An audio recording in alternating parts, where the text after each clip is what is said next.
And once your phone is powered off, remove the 2 bottom screws with the pentalobe screwdriver.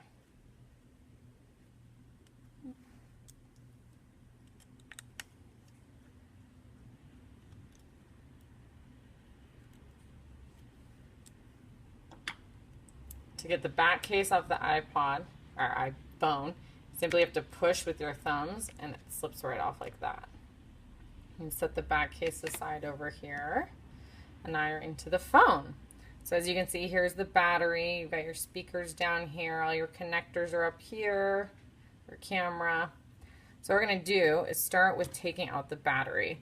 So on the iPhone 4, the CDMA version, it just has 1 screw. But in the 4S, there's actually 2 little screws that hold this shield in.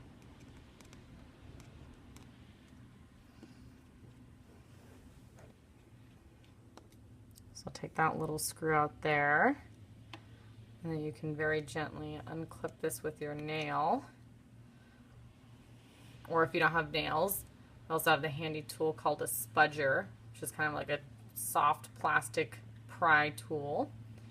And once you get this unattached, you're going to pry the battery out of here. And this part where you can either use the Sesamo tool or a credit card. There's a lot of adhesive in there, so it's going to sound kind of funny. You're just going to kind of gently pry it out, but there you go. Sometimes you kind of have to really yank on it to get it out of there, but as you can see, battery is completely intact and fine. What you don't want to do is try to pull it out by this thing. This will completely rip. It's what we refer to as a booby trap because Apple wants to know if you've been messing with your phone. So once you've got your battery out of there, I'll stick that down so we can keep working. I like to start at the bottom and work my way up. Some people will like to start at the top and work their way down. So, well, actually, technically, we're starting right in the middle. So we're going to take out these 2 screws here that hold down this shield in the middle.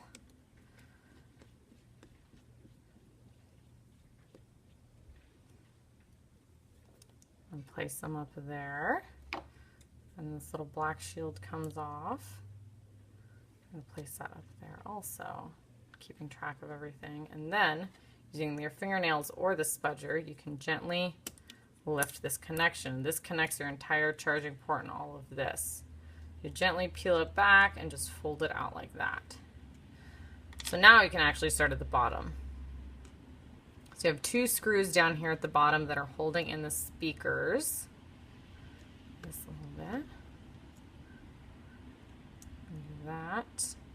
Then over on the left-hand screw, sometimes there is a little plastic black triangular shield on some of the iPhone 4s, and sometimes there isn't. On this one, it looks like there is. And it just actually slipped in there.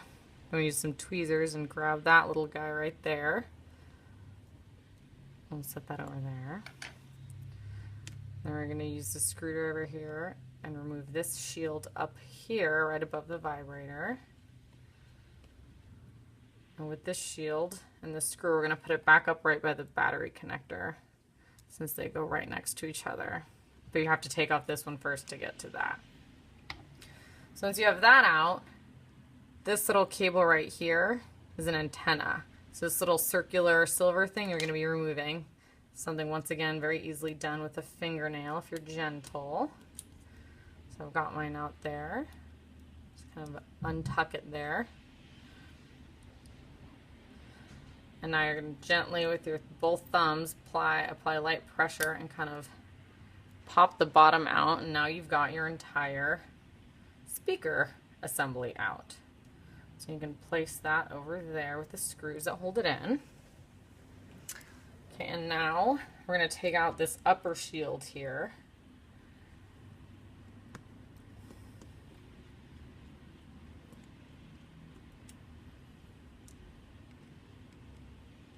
It's only one screw is differently sized and the other 4 are all the same size.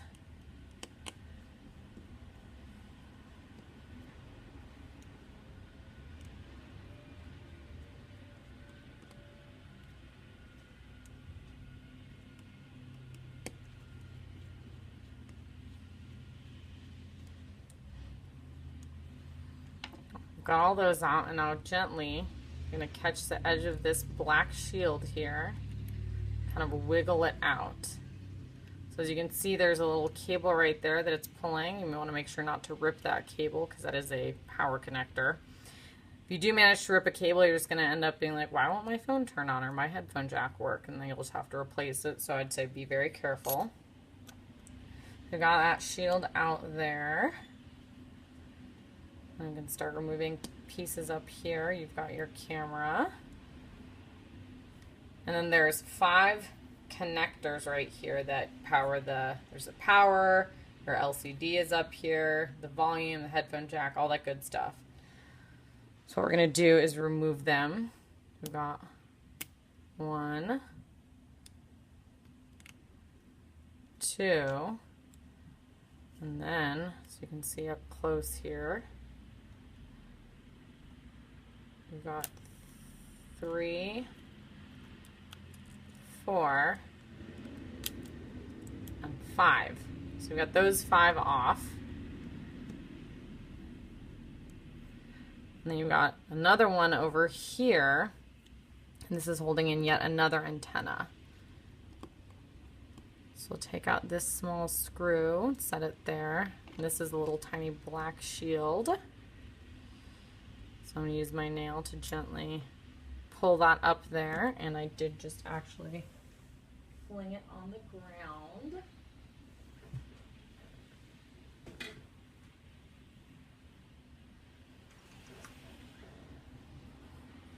Okay, found our little shield. That's what that looks like. You put that there. Okay, now we're going to remove the 3 main screws. Well, there's actually 4, but the 3 main screws that hold in the logic board. So you have 1 normal screw down here at the bottom, right next to the vibrator.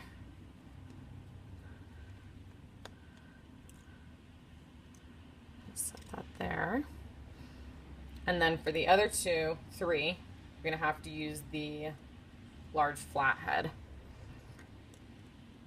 So we'll start with this lower one. This is where the battery connector screwed into. That's why it's one of these double threaded screws. So we'll set that there.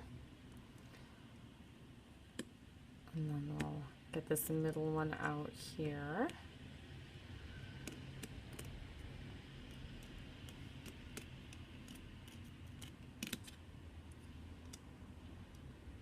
And this last one up here.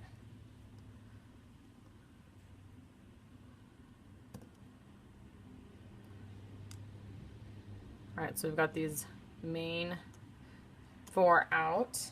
And then up here where that shield was, this little black foam square is actually an antenna. So you just want to pick that off with your nail. There you go, you can see the antenna there. So since I've already opened up this phone before, what you can't tell is if you're trying to get this out, you'll see that it's still stuck in there. When you come up close, you'll notice this screw with this gold metal bracket. Now on a phone that has never been worked on before, there is black tape covering that. So we refer to that as a secret screw. I think it's Apple's way of making sure you break it if you're trying to fix it yourself.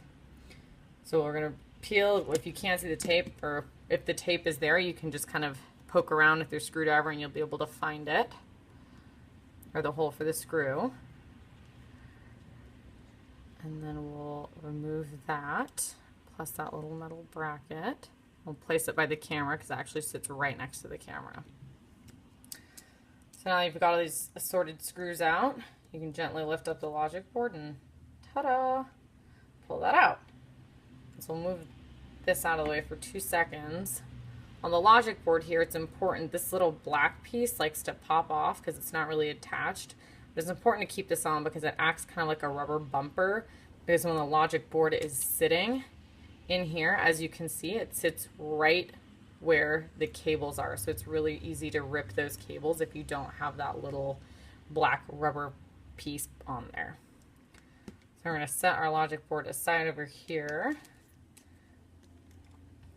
The last thing we need to get out of here is this little vibrator down here. And you can use the credit card, the pry tool, and just gently work your way under there and peel it up. It's just on there with adhesive. we'll set that down there. All right, now the only thing holding this screen in place are 4 screws in each corner, and then there are screws along the brackets on the side. So there's 1, 2, 3. On the other side, you can see there's 4, 5, and 6. So you're going to remove the outer 4.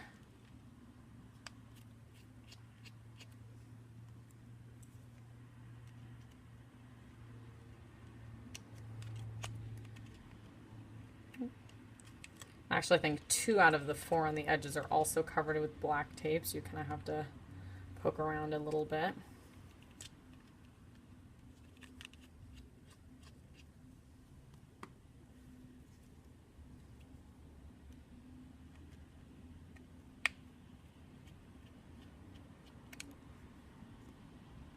All right, so we've got our 4 corner screws out.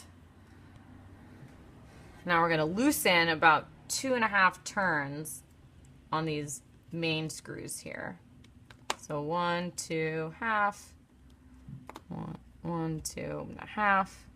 You really don't want them to come flying out because they're very difficult to get back on there, but if they do come flying out, don't worry too much.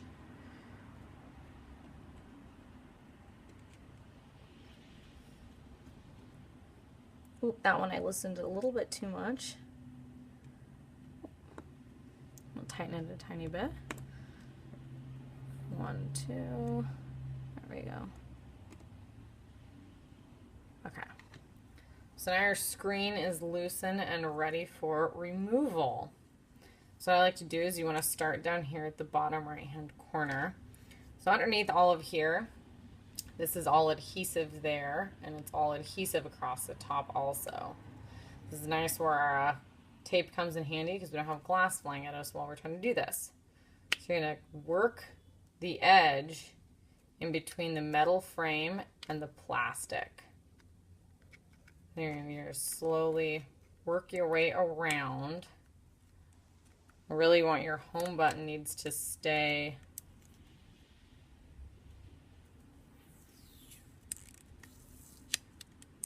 Your home button's actually not supposed to come out with this.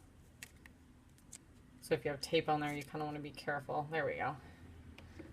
Now it's had a little give. And so now you've got this, and now it's fairly easy. You can kind of see the tape all up in there. You're going to gently go like this, and then you can see there's that hole where these 2 cables sit. So you're going to gently pull that out like that. Oh, come on. All right, and there you go. You've got your old broken up glass out over here. And here's your the frame ready to go. I actually already went ahead and opened this one up, and there was a lot of broken glass and tape in here that I went ahead and scraped off. So what you can do is if you open it up and you have a ton of tape and glass everywhere, is use either the credit card or the pry tool and gently kind of just scrape all that good stuff off, because your screen, the new screen, won't sit on there properly if you still have pieces of broken glass on there.